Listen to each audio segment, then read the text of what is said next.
Kandanda ni mchezo unaopendwa zaidi nchini Kenya. Viashiria vya mchezo huu vikishuhudiwa kote, hasa kwa wanaoshabikia mpira wa Ulaya. Ni taasisi pana yenye utajiri mkubwa duniani unaotokana na uwekezaji wa kudumu, kutegemea na maono ya serikali kupitia Wizara ya Michezo, shirikisho la mchezo husika, bodi ya ligi husika, uongozi wa klabu pamoja na wadau mbalimbali. 8, 9, 10.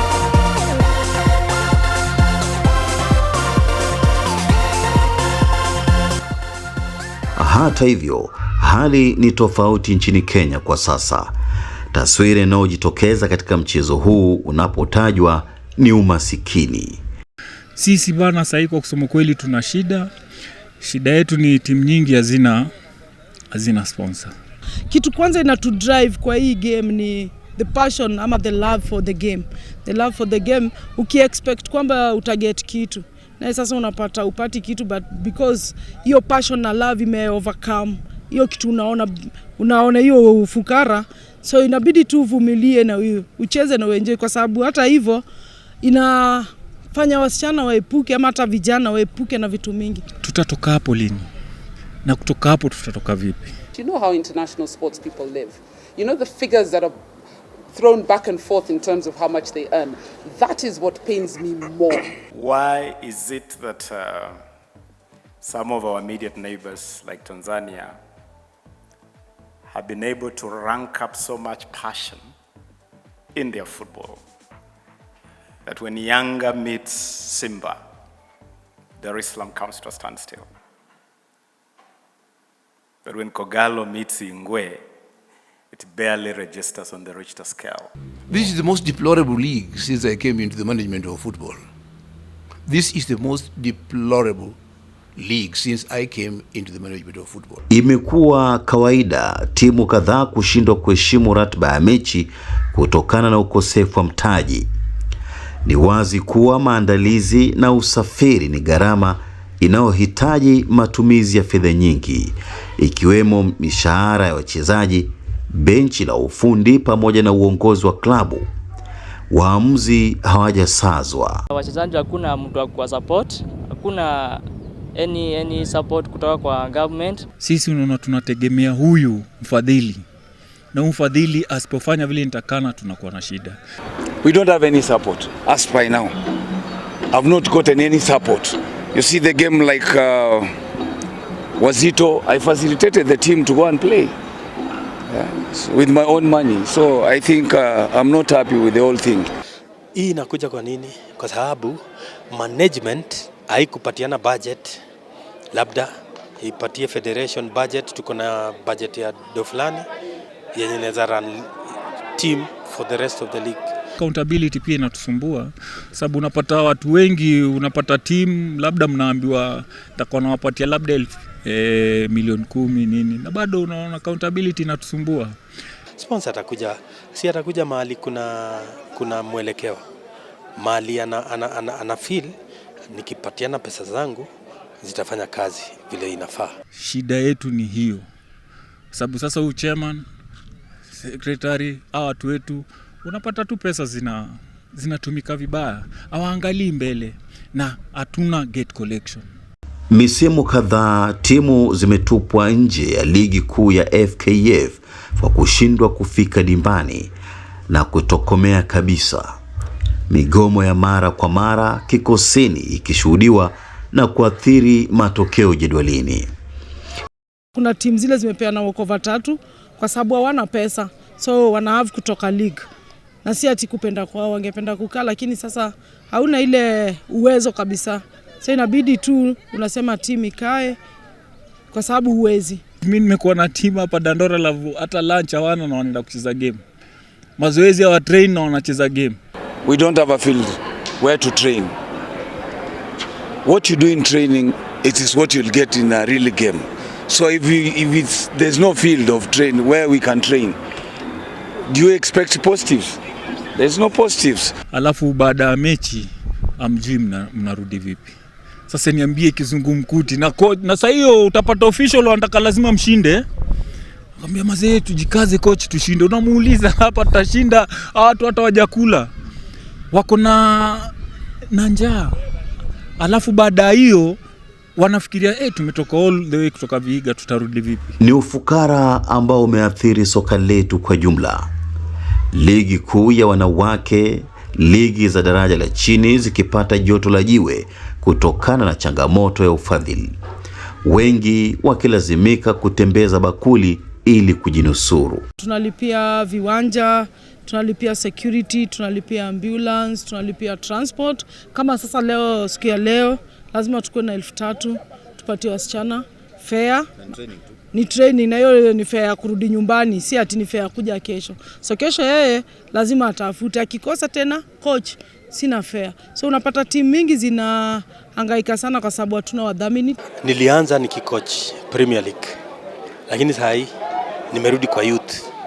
Niligundua hapa kwa youth ndio kuna kila kitu. Hapa ndio unakuza. Hapa ndio unaweka the right ideals kwa watoto. Lakini sasa tunawa develop, wakienda hapa juu, motivation ni nini? Hawalipwi. So lazima tutafute njia mbadala. Watapataje riziki? Afadhali tutafute mbinu huko nje, tusukume wa vijana waende nje wakacheze. Na ukiangalia hata Firat akija amechukua kina nani wengi, watu wa nje.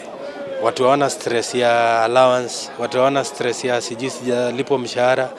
Mtu amekuja acheze mpira, arudi acheze klabu yake. Kama sasa hii ofisi iko contract, wamesign contract ngapi?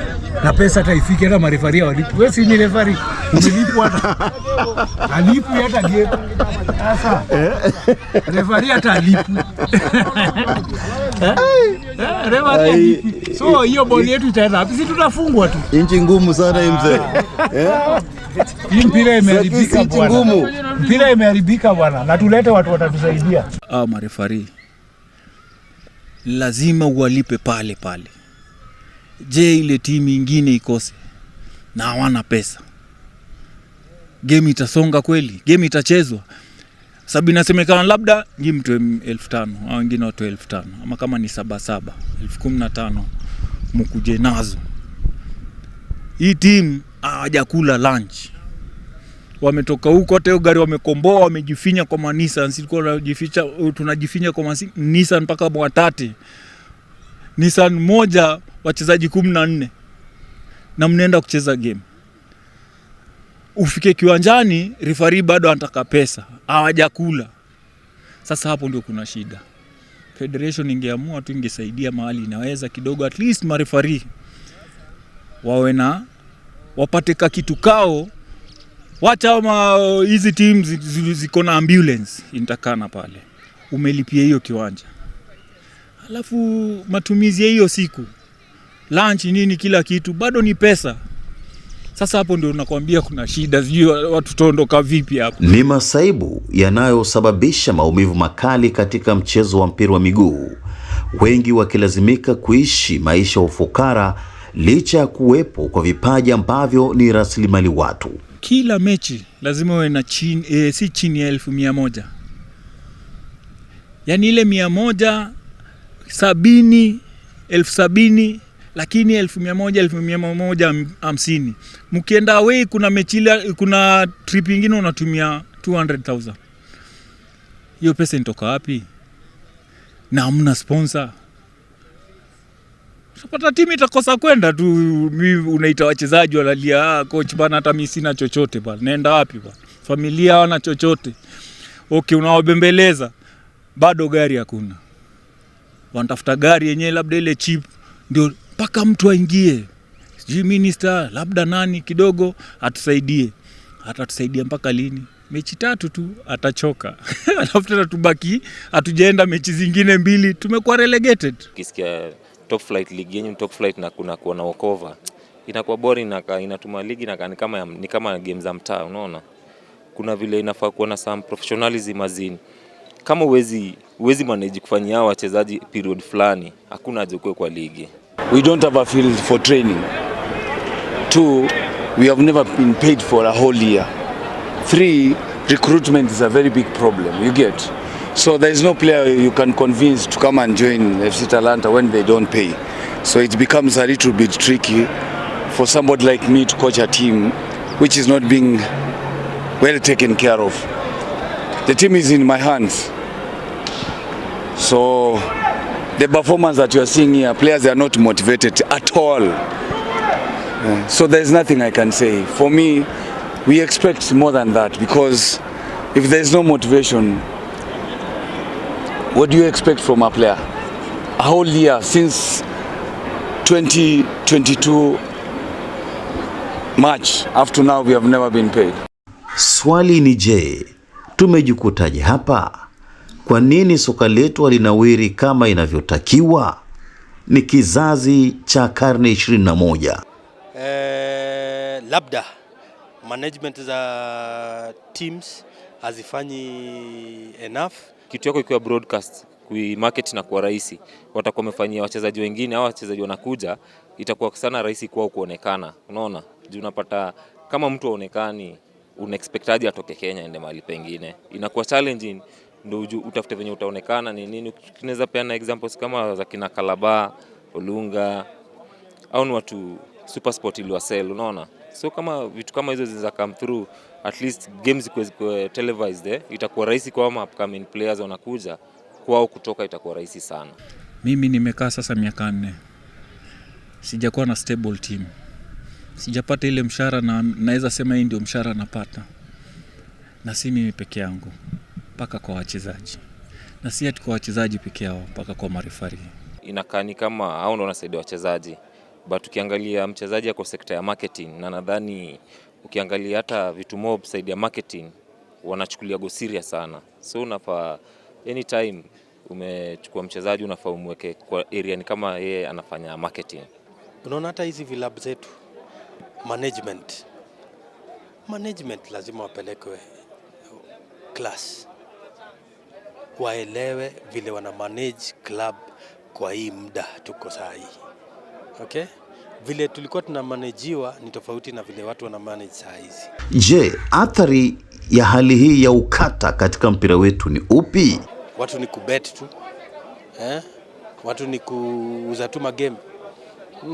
Lazima tukae chini, tuchambue hii shida imetoka wapi, ndio tutatue. Hata tukienda hivi, hakuna mahali tutaenda. Ndio unaona wachezaji wako kwa bodaboda. Mchezaji nyumbani hali vizuri. Wewe angalia hizi mwili za wachezaji, ukiangalia bana si kama siku zetu bana. Sasa hii wachezaji hata muscles zao ukiangalia wako very weak. Kwa sababu ya nini? Hawali vizuri na wana time ya kupumzika. Mtu asubuhi labda anapiga mazoezi, bado anaenda kwa pikipiki. Mwingine anaenda Kikomba kutafuta manguo auze. Mtu labda na familia. The Joker Denge, perhaps the biggest name in the history of our football, died and was buried in absolute penury. Mimi nakwambia tuko kwa nchi ya shida. Na hizi shida zinakuja ndio unaona wachezaji wanafanya mambo mingi, unaona nini wachezaji wanaingia mpaka kwa betting. Yaani tuna shida. Tumejikutaje hapa? Kwa nini soka letu halinawiri kama inavyotakiwa na kukwamisha maendeleo binafsi na ukuaji wa uchumi wa taifa? Unaathiri vile ubora wa timu za taifa. Suluhu ni gani? Lazima tukae chini kama wa Kenya na tuchambue hii shida yetu iko wapi. Ndio tutatue hii shida ya umaskini kwa mpira wa Kenya. Kwa sababu mpira inafaa kulipa. If you sort out this industry and it is working, there is money for everyone, including media here, including security and drivers and groundsmen and everybody who supports a sportsman and the legal system, the medical profession. If the sport industry is working, there's money for everyone to be made. There's money to be made legitimately. Sasa wale wasichana wetu wako nje ya nchi, wako employed kucheza hii mpira, wana earn through it. So makampuni tu zikuja ama well wishers wale wanaona wanaweza saidia, waje na watoe kitu, watu wachezaji wa benefit, wanaume na wasichana wote. Hii ni employment siku hizi. Officials wetu hata ukiingia kwa timu, jaribu tu uone vile utapata at least mtu wa kusponsor timu, wa kukufanya wewe au utakuwa na shida na wachezaji na coach na marefari. Kama ukweli tunataka kudevelop mpira wa Kenya, lazima watu wakae chini na waongee vitu serious. Hata kama zitabaki timu 6, wacha zibaki timu 6, lakini timu zitatupatia hiyo kitu inafaa. Waangalie kama ni club licensing, to implement club licensing. Wachezaji wanalipwa, wako na mpaka youth structure zao, wako na kila kitu. You should also be able to make reference to examples within our geographical and even political ecosystem and see success stories. Morocco, semi-finalist World Cup 2022 in Qatar, is not an accident. It's not a happenstance. It didn't just happen. We have taken time to look at the Moroccan model, and we have seen deliberate, intentional investment in the two areas where we are borrowing to focus on: grassroots, youth.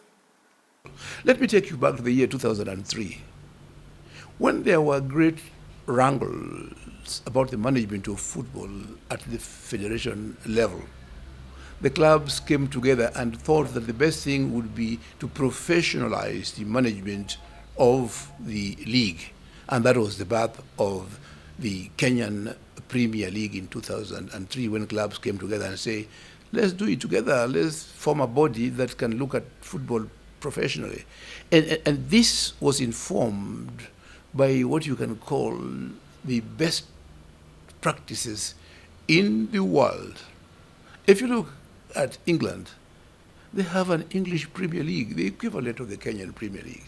You look at PSL in South Africa. You look at La Liga in Spain. Look at the Bundesliga in Germany. So what the hell does somebody come up and say that the federation wants to run football? And that has been our undoing. And it came in just when that happened.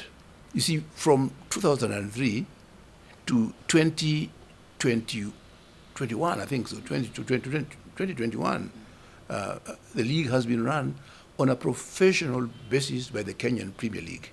The advantage of that has been to attract sponsors, just that the KPL itself, as an entity, has been able to attract sponsors.